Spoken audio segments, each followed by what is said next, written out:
just me and you.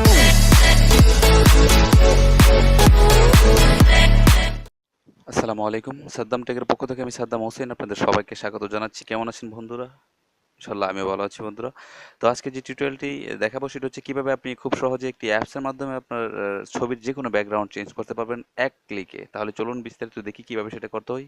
তার জন্য আপনাদেরকে একটা কাজ করতে হবে, খুব ছোট একটি কাজ। আপনাকে গুগল প্লে স্টোরে যেতে হবে, প্লে স্টোরে গিয়ে লিখতে হবে ব্যাকগ্রাউন্ড ইরেজার।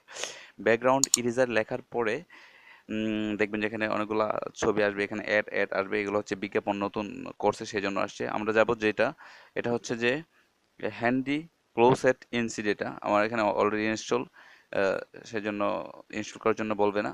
দেখেন এটা 10 মিলিয়ন ইউজার অর্থাৎ লোক সেটা ডাউনলোড করতেছে এবং এটার রেটিং হচ্ছে 4.4। খুব ভালো একটি অ্যাপস, কাজও তার পাক্কা। যেমন ডাউনলোড করতেছে, খুবই মন দিয়ে কাজ করতেছে।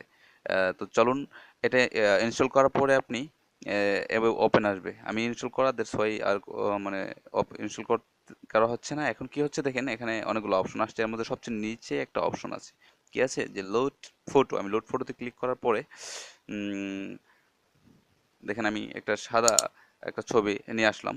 তো এখন এই ছবিটাকে আমি ব্যাকগ্রাউন্ড চেঞ্জ করব। তো তার জন্য আমাকে কি করতে হবে, দেখেন উপরে হেল্পের পাশে ডান একটা অপশন আসছে। আমি ডানে ক্লিক করার পরে ছবিটা এখানে চলে গেল।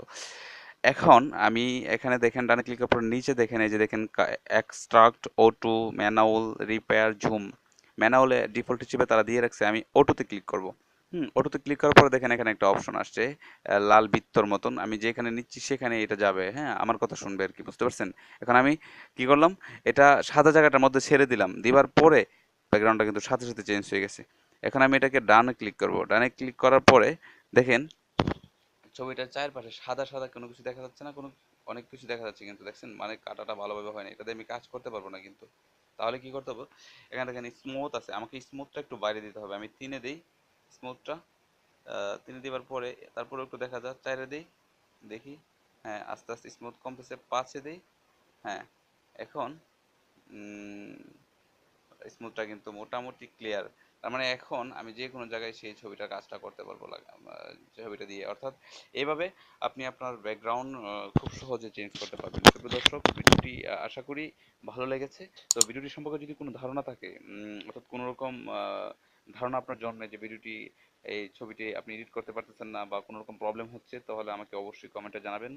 হ্যাঁ, আর একটা কথা হচ্ছে কি, আপনি করার পরে সেভ করতে হবে এখানে দিয়ে।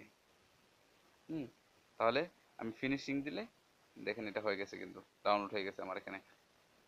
তো সুপ্রিয় দর্শক, ভিডিওটি ভালো লেগে থাকলে লাইক, কমেন্ট এবং আপনার মতামত জানাবেন এবং আমার চ্যানেলটি প্লিজ সাবস্ক্রাইব করবেন পরবর্তী ভিডিওটি দেখার জন্য। সে পর্যন্ত ভালো থাকুন। আমি নেক্সটে নতুন আরেকটি ভিডিও নিয়ে আপনাদের মধ্যে হাজির হব।